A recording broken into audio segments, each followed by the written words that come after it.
เดี๋ยวกระสันจะหน่อยอยู่เบื้องนี้ก็ได้จะหน่อยออกเดินไปโอเคใจย้ำมาคนเดินบนขวามือเด้อทางบ้านลายมุนฟังเสียงเด้อวันนี้กวาดล่างรอบสุดท้ายสู่ตายเด้อสู่เด้อสีแดงสู่บอสู่มาแล้วรอบสุดท้ายมาเล่อยู่ดีเด้อวนมาเอาเลยหน่อยวนมาเดี๋ยวเอาเรือ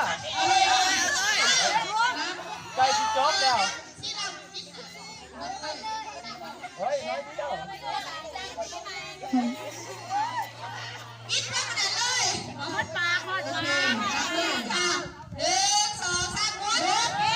หมุนลุยไปเลยน้องกวดค่อย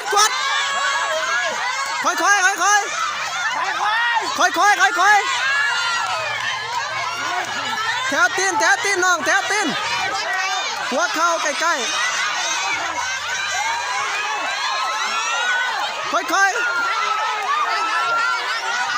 แถวขาใกล้ๆน้องอะไรโอเค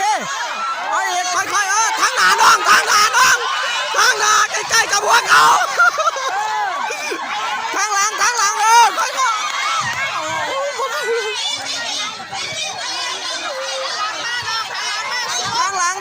ทางหลังโอเคถึงแล้วลังทางหลัง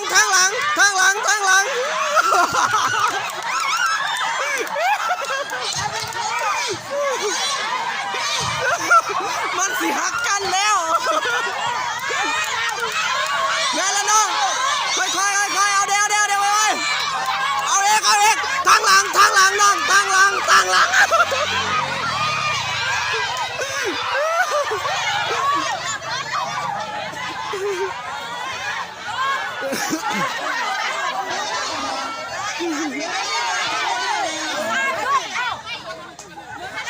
หมดบ่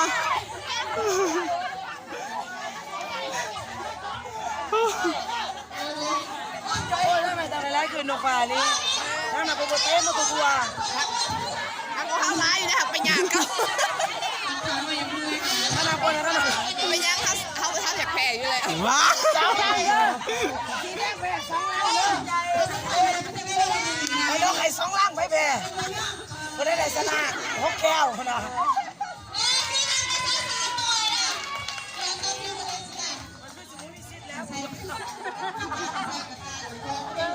ได้เข้ากันไล่คนไหนเนี่ย